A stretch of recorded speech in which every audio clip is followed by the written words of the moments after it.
Olá pessoal, tudo bem? Aqui é o tutor Felipe falando. Nesse vídeo eu vou estar falando para vocês sobre formas de desenvolver layouts que existiram, que existem hoje, que vocês podem trabalhar com CSS, tá? Então, alguns deles vai mais da escolha de vocês, que vocês acharem mais fácil de trabalhar. Mas eu queria mostrar para vocês que existiram praticamente 5 formas, né? Se eu não me engano aqui, de desenvolvimento de layout. Que a primeira delas antigamente foi utilizada com tabelas, né? Utilizando as tabelas de HTML mesmo, né? Que nem, por exemplo, HR, Table, para criar as telas dos desenvolvimentos do site. Só que com o decorrer do tempo, isso daí atrapalhava algumas questões em relação à manutenção do código, porque ficava muitos comandos atrapalhando o desenvolvimento da tela do site. Vem a questão de que a gente chama de web semântica, né? Que se eu for falar para vocês o que seria uma semântica, pegando aqui a definição linguística aqui, seria mais essa parte de baixo aqui, é um sistema linguístico, o componente do sentido das palavras, tá? Ou seja, quando vocês verem um conceito de web semântica, é quando vocês forem trabalhar com HTML, pegar aquela tag que foi utilizada para o correspondente sentido e exatamente para que ela foi exatamente criada, tá? Então, por exemplo, uma tabela deveria ser utilizada só para organizar as informações, não para criar um layout de um site. Então, isso daí não seria a finalidade dele, então não seria semântico, tá? Então, não faz sentido. Quando a semântica é quando ele faz sentido, tá? Então, você está utilizando a tag e faz sentido em relação ao elemento que você está trabalhando. Mas, no caso aqui das tabelas não fazia sentido, sem contar que atrapalhava também a questão, quando vocês forem trabalhar com a questão de semântica, se vocês forem estudar essa questão, quando vocês trabalham com as tags correspondentes ao que eles foram criados, vocês vão percebendo que isso daí ajuda tanto nas buscas do Google, né, de sites de busca, então vai trabalhar com aquela parte do SEO para ajudar nessa questão de busca, de aparecer nos sites de busca em si. E outra questão para quem utiliza leitores de tela, né? Que nem, por exemplo, pessoas que têm deficiência visual.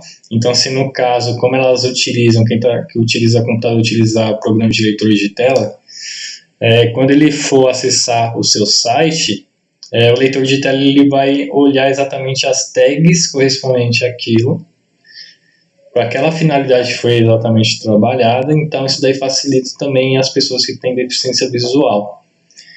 Então a questão da semântica em si é muito importante no desenvolvimento da parte tanto de front-end, né? Quando a gente desenvolve um layout da tela, faz aquela questão da inclusão, de acessibilidade, ok? Então é importante é legal vocês estudarem sobre web semântica também. Então, voltando aqui. Então a tabela não é mais utilizada para criação de layout por essa questão. Ele não foi feito para essa finalidade. Ok? Mas ele foi utilizado por muito tempo para desenvolvimento de layout, mas essa não foi a finalidade dele. Então, aqui, outra forma que também foi utilizado bastante é quando a gente trabalha com posicionamentos relativo e absoluto. Eu vou mostrar um exemplo de como ele funciona. O float também foi bastante utilizado, utilizando bastante os conceitos de inline e block, que também é utilizado tanto no Flexbox e no grid. O float ele serve para colocar os elementos um do lado do outro, deixar eles flutuando, né, que é o significado do float em si. Porque no HTML, quando a gente coloca os elementos, por padrão ele coloca um embaixo do outro. Aí o float ele se vê para, por exemplo, vocês percebem que tem um conteúdo aqui e esse menu lateral aqui do lado. Sem o comando do float, a gente antigamente não conseguia, na época da tabela, dos posicionamentos em si, a gente não conseguia colocar os elementos um do lado do outro. Esse conteúdo ia ficar embaixo do menu lateral. Então ele resolveu esse problema na época. Os posicionamentos em relação a relativo e absoluto era mais para organizar os elementos que ficavam dentro das telas. Então, o menu, para que eu conseguisse colocar o menu do lado direito, em cima, embaixo, o logo do lado esquerdo, em cima, embaixo, os elementos aqui no meio, a gente utilizava bastante eles. Só que normalmente, hoje em dia, ele não é mais utilizado para desenvolvimento de layout devido à dificuldade que tinha em relação a gente organizar as telas em si, os elementos em si. Tinha que mexer muito com comando de código, mexer muito com margem, com posicionamento em tela, e a gente tinha que trabalhar com tamanho fixo de tela, que eu vou mostrar até para vocês os problemas que poderia ter em relação a isso. Mas ele é utilizado ainda mais com outra finalidade, ele tem uma outra semântica, tá? Uma outra ideia, principalmente essa parte de absoluto aqui, tá? Então ele tem uma outra finalidade hoje em dia. Aí tem os conceitos de flexbox, que é uma das formas que é utilizado para desenvolvimento de layout, mas eu, por opinião própria, eu prefiro utilizar ele mais para organizar alguns elementos repetidos, que eu coloquei aqui, que normalmente vocês vão ver mais isso, né, se vocês forem procurar a utilização do Flexbox, em como ele é utilizado. Ele é utilizado para organizar layout também, muita gente utiliza o Flexbox para organizar layout, mas tem gente que utiliza ele para outra finalidade também, somente para organizar os elementos que possuem tamanhos diferentes. Como vocês podem imaginar, algumas situações, se eu for entrar... Deixa eu ver se eu acho aqui. Então, como vocês podem ver os planos aqui de armazenamento do Google Drive, por exemplo, vocês vão perceber que ele tem 4 elementos aqui, todos com 4 tamanhos iguais, no caso, né? Aí, como é que funciona? Esses elementos que vocês estão vendo aqui, eles têm tamanhos iguais, mas têm tamanhos diferentes. Ó. Esse aqui não tem texto, esse aqui tem texto, esse aqui tem texto. Os textos aqui, ó, vocês podem perceber que eles têm tamanhos diferentes. O Flexbox ele consegue ajustar isso daqui para que todos fiquem alinhados da mesma posição e tamanho de forma automática. Então o Flexbox ajuda a resolver nessa questão, até para organizar esses elementos que estão aqui do lado também. Então ele tem as suas vantagens, tá? Então não tem problema desenvolver utilizando tanto o Flexbox ou o Grid, né? O Grid vocês devem conhecer em relação a isso daqui, né? Grid template, imagens, né, com malhas, mas normalmente se vocês viram lá quem chegou a ver o Figma, né, o vídeo do Figma, tem as opções lá de utilizar, que a gente chama de grid, né, que ele serve para alinhar os elementos no layout da tela. Grid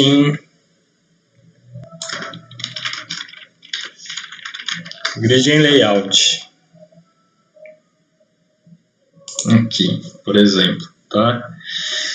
Então esse daqui pode ser definido, só que essa forma que vocês estão vendo aqui, de grid feita aqui, não é igual ao grid que é utilizado no CSS. Mas esse daqui é o tipo de grid que é utilizado em layout responsivo, quando a gente trabalha com a versão 3 do Bootstrap, ele utiliza esse padrão aqui. Ela trabalha com tamanho de porcentagem, mexe com a quantidade de grids que aparece aqui, vai de acordo com o tamanho da tela. Aqui tem uns que colocam 8, 12, 4, de acordo com o tamanho do dispositivo, né?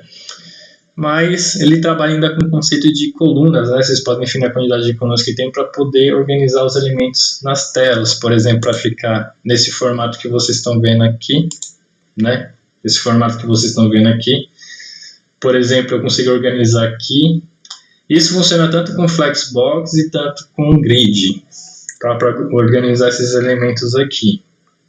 Nesse caso aqui, fica melhor utilizar com Grid, como vocês podem ver aqui, ele tem 4 colunas, né? Como que tem aqui, 1, 2, 3, 4 colunas. E quantas linhas? 1, 2, 3, 4, 5, 6 linhas.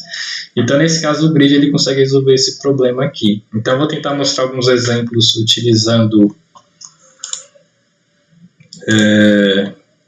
esses tipos de desenvolvimento de layouts, né? Vou mostrar para vocês. Eu não vou mostrar a tabela em si, porque já vai ter atividade relacionada a isso, então vocês vão perceber que é bem...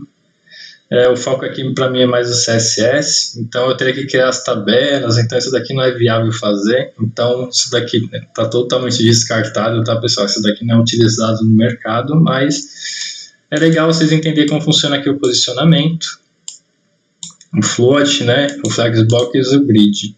Aí primeiro vou tentar mostrar como funciona aqui os posicionamentos relativo e absoluto. Pessoal, então para mostrar para vocês como funciona o exemplo do relativo e absoluto, eu vou criar uma div aqui. Aí como é que vai funcionar?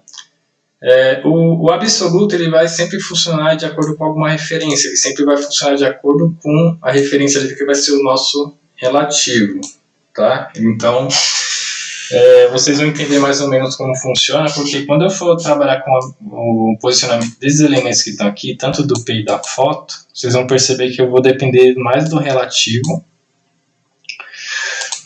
na hora de trabalhar com o absolute, ok? No que eu vou fazer? Primeiro eu vou trabalhar com essa div aqui, eu vou chegar aqui no meu estilo CSS, vou apagar tudo que está aqui.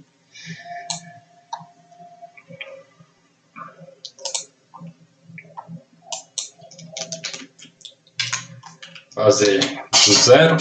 Então eu vou fazer o seguinte, vou colocar aqui a div,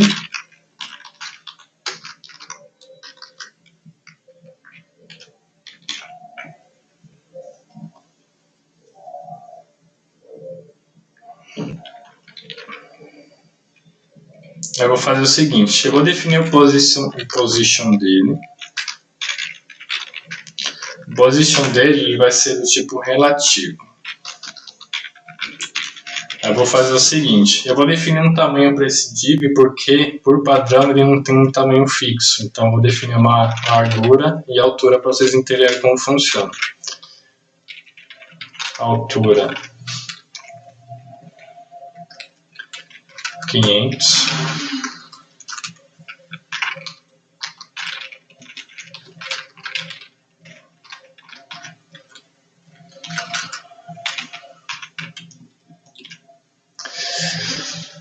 Então vai ter aqui a posição, altura e largura. Então 500, 500. Aí eu vou colocar um background nele, vou colocar um amarelo para vocês enxergarem como é que vai funcionar aqui. Beleza, então vou apertar aqui F5. Então aqui estão os nossos elementos. Vou diminuir o tamanho dessa imagem para vocês verem. Vou aumentar a largura, né? Vamos deixar maior aqui a largura dele. Vou deixar 1500. Aí, eu vou diminuir o tamanho da imagem. Então, lembrando, eu vou mexer com a imagem, que eu posso fazer dessa forma, né? Que esse daqui ele vai definir o filho direto da div, ou todas as imagens que estiver dentro dessa div. Nesse caso, para mim, não vai fazer diferença. Eu vou colocar aqui position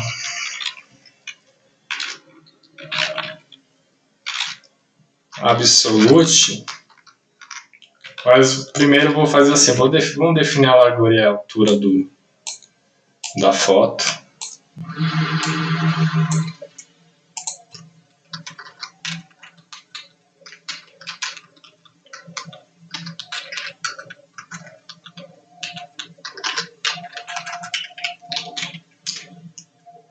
Pronto. Ok. Aí como é que vai funcionar? Eu vou colocar aqui o comando do position absolute, ponto e vírgula. Aí vamos fazer o seguinte, Ctrl S, vamos salvar aqui, não fez nenhuma diferença, mas olha só, como é que eu faço agora? Existem 4 comandos, tem o comando top, tem o comando right, tem o comando left e o bottom.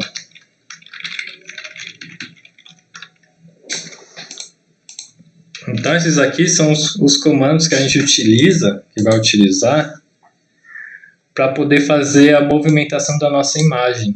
Então, esses comandos top, right, left, bottom aqui só vai funcionar se esse comando position absolute estiver funcionando. Então, só que assim, se eu escolher o comando top, eu não posso usar o bottom. Se eu escolher o bottom, eu não posso usar o comando top. Beleza? Porque um vai interferir no outro. Ou seja, como o bottom está embaixo aqui, no caso, ele tem aquela questão de prioridade. Então, o de baixo vai mandar no de cima.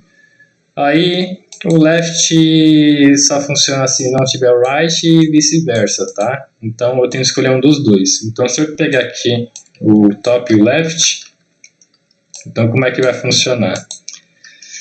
Qual vai ser a referência de pixels que a gente vai colocar aqui? Aqui vai ser os valores que a gente vai utilizar para movimentar nossos elementos. Eu vou colocar 10 pixels aqui e 10 pixels aqui.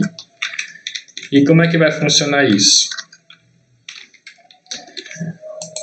Lembra que eu falei para vocês que o position absolute vai depender do relativo? Ou seja, então o relativo vai ser a nossa referência. Ele não tem um tamanho de 500 pixels por 1500 pixels de largura. Aí vocês vão utilizar meio que aquele conceito de plano cartesiano, onde o zero, se eu deixar aqui, ó, posição 0 e posição 0, vai ser exatamente, ó, vai ser o topo 0 e esquerda 0. A minha foto do sinal ele vai ficar exatamente dentro dessa div, que é a minha referência para o absolute. Então ele vai ficar posicionado exatamente aqui em cima. Vamos apertar F5.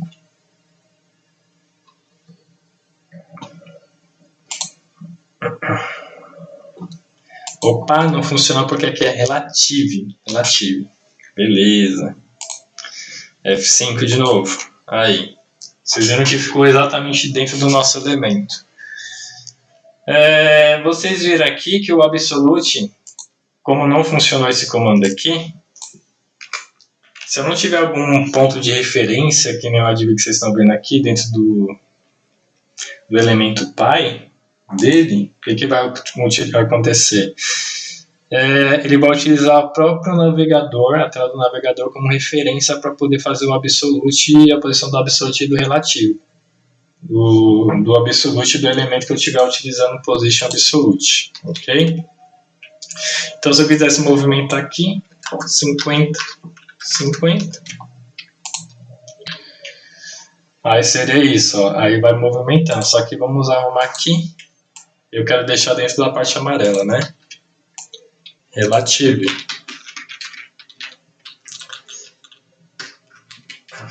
Ctrl S. Ó, então ele está fazendo uma referência por aqui. Então lembrando, se eu usasse o bottom e o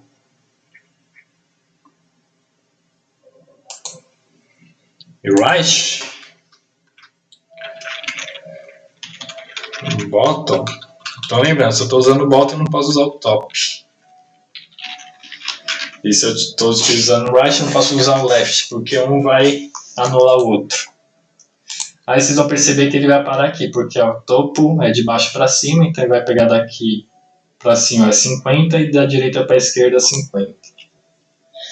Ok?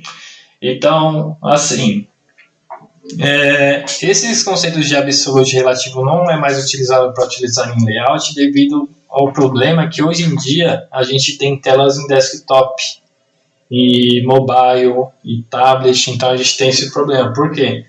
Se eu vou mexer no tamanho aqui da tela, eu já não consigo mais mexer aqui na tela do Senai. Então, por exemplo, se eu chegar aqui e apertar F12, ó, vocês vão perceber que vai ter um problema aqui, já não está enxergando mais o Senai. Eu tenho que jogar isso aqui para o lado, a barra de rolagem para o lado. Isso aqui para celular, a gente não pode fazer isso, tá? Isso daqui é meio que contra boas práticas, né?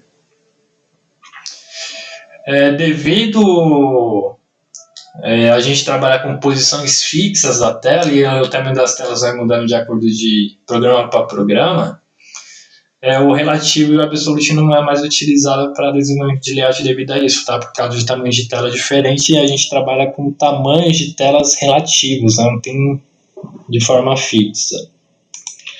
Então, o que acontece? Então, onde é utilizado esse absolute e o relativo no caso? Sabe quando vocês veem aqueles sites que tem um chat que aparece aqui no canto, que você vai descendo e ele vai aparecendo aqui, certo?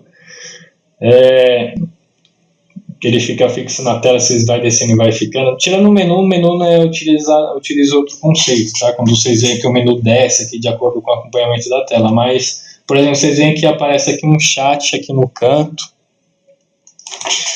que algumas empresas colocam o WhatsApp, né? Assim, um WhatsApp, um chat, algumas mensagens, principalmente em tela de celular, né? Que vocês veem bastante isso.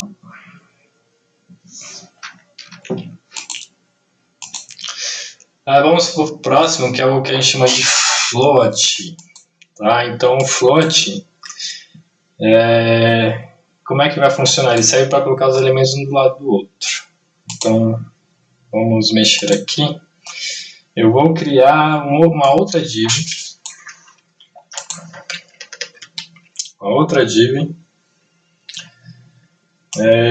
Com cor diferente.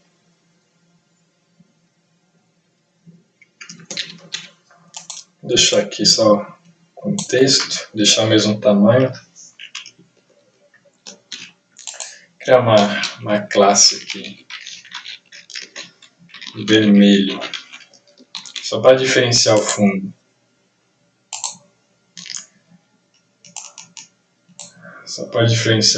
Chega aqui, mesma coisa. Opa, copiar esse de cima. Ctrl C, Ctrl V. Aqui, ponto vermelho. Nome que eu dei.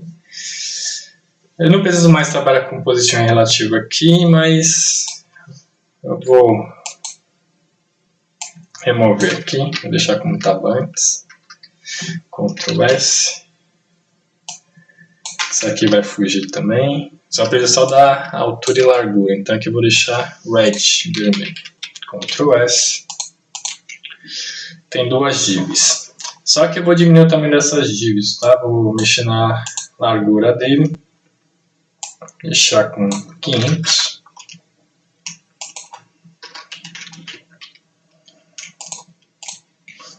Certo? Aí, como vocês podem ver aqui, tem um problema, né?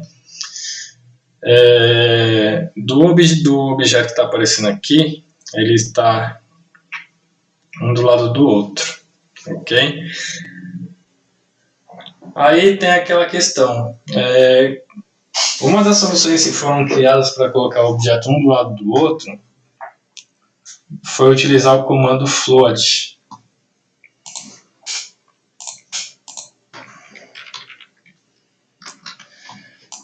Mas como assim float, né? Vamos colocar aqui.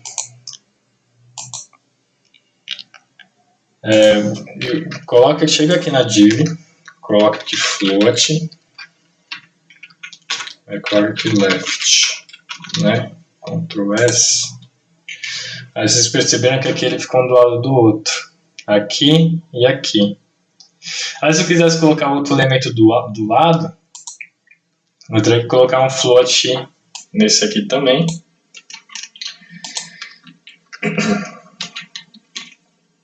Mas eu vou criar um terceiro conteúdo aqui, uma outra div, Ctrl C, Ctrl V, só para vocês verem. E por aí vai. Mas, por exemplo, e se eu quisesse, por exemplo, no caso desse cenário aqui, esse amarelo aqui, eu quisesse que ele ficasse embaixo, eu não gostei mais que ele ficasse aqui um do lado do outro. O que eu poderia fazer? Aí, no caso, um dos problemas que tinha quando a gente trabalhava com float era o seguinte. Esse daqui era uma solução usada bastante também para deixar o menu do lado do outro. né? Porque quando você faz uma lista de menu, ele coloca embaixo do outro. Aí para ele ficar um do lado do outro, que nem vocês estão vendo aqui no menu aqui. Se vocês forem montar uma lista e montar no CSS, no HTML, ele vai deixar um embaixo do outro. Aí a solução que era utilizada antes era utilizar bastante o float. Só que tinha um problema. Que nem quando acontece nesses casos aqui. Vocês podem ver. Se eu quisesse criar uma outra div aqui, uma outra classe, chamar de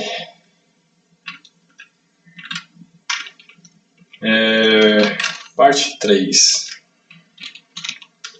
Terceira parte, né,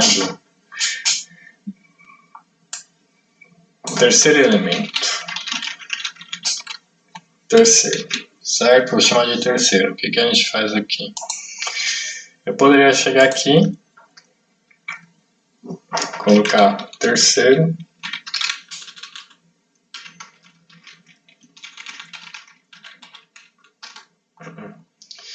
e se eu quisesse remover e tentar deixar ele embaixo, eu teria que fazer o seguinte.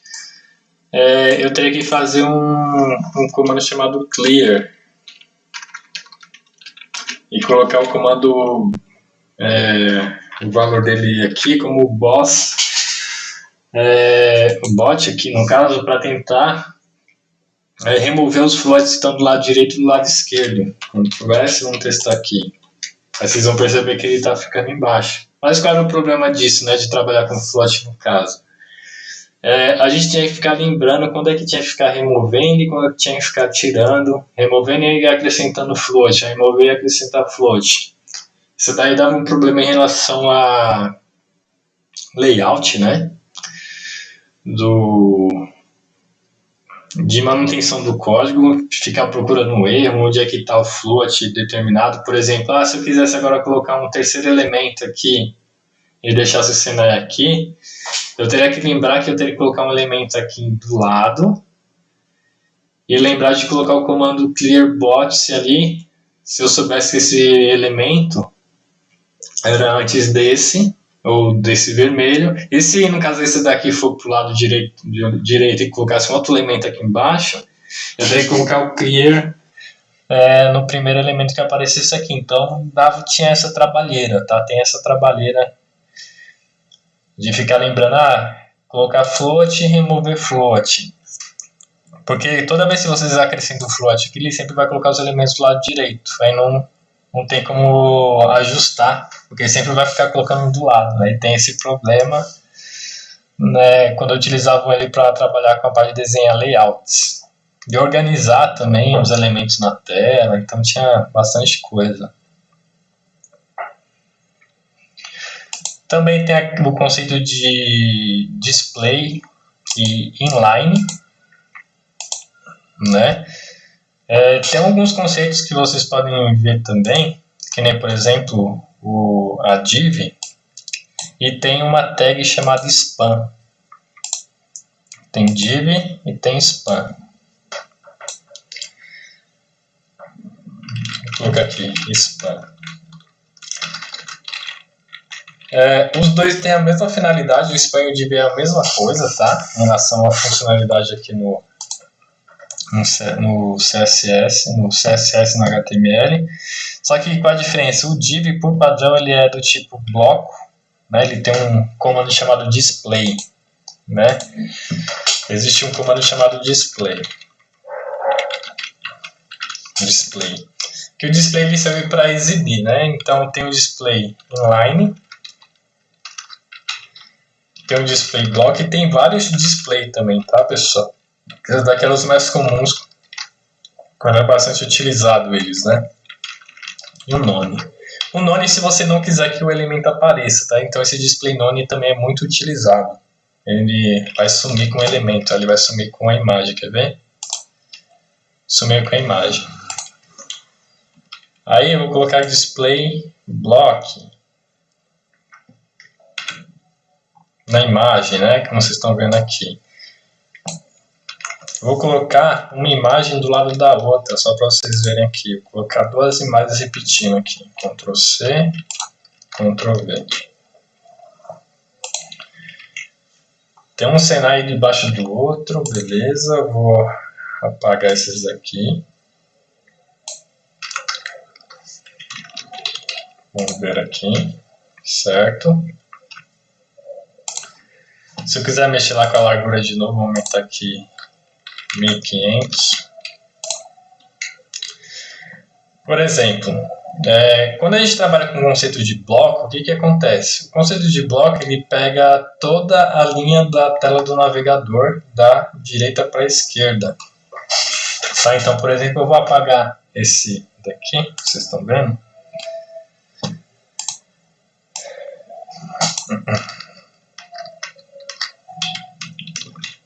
Eu vou apagar os comandos que estão aqui de left. Né? Vamos apagar esse conceito aqui.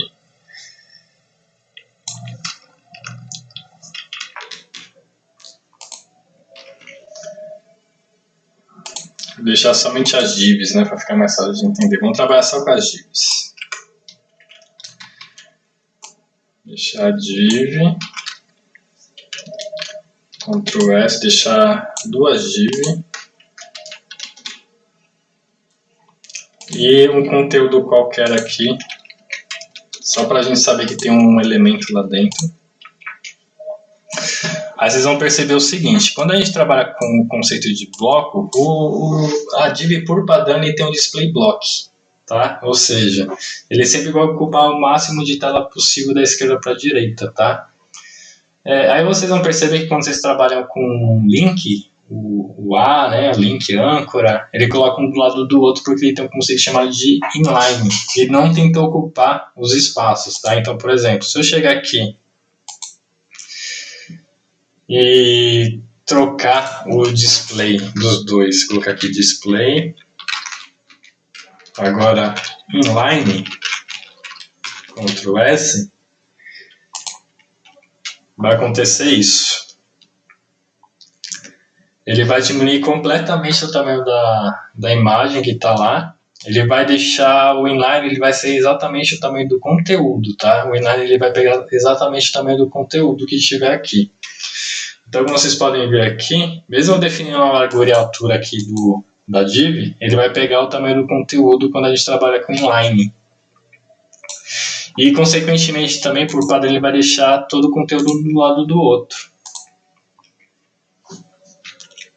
Ok? Aí, no caso, quando a gente trabalha com div, por padrão, ele é do tipo block. Então, ele vai ficar assim. Certo? Aí, se eu trocar aqui por span,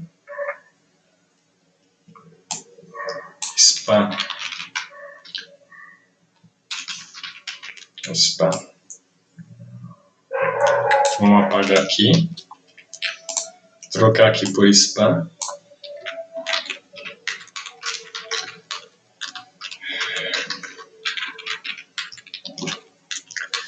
aqui no caso se vocês chegarem a procurar algumas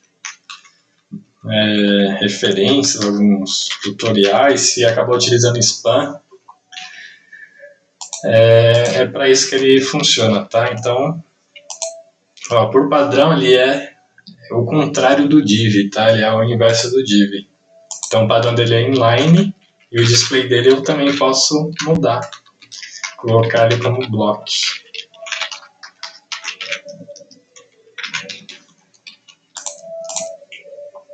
Ok?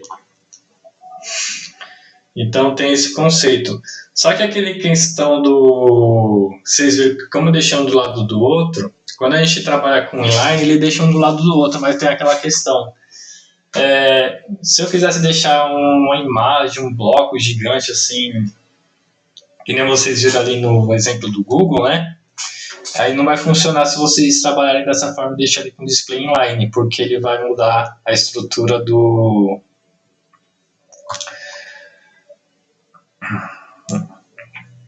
ele vai mudar a estrutura do elemento que você está trabalhando. Então, por isso que, normalmente, na época foi utilizado bastante o float nesse caso, tá? Aí depois, com o tempo, o CSS3 surgiram as soluções de trabalhar com Flexbox e trabalhar com Grid.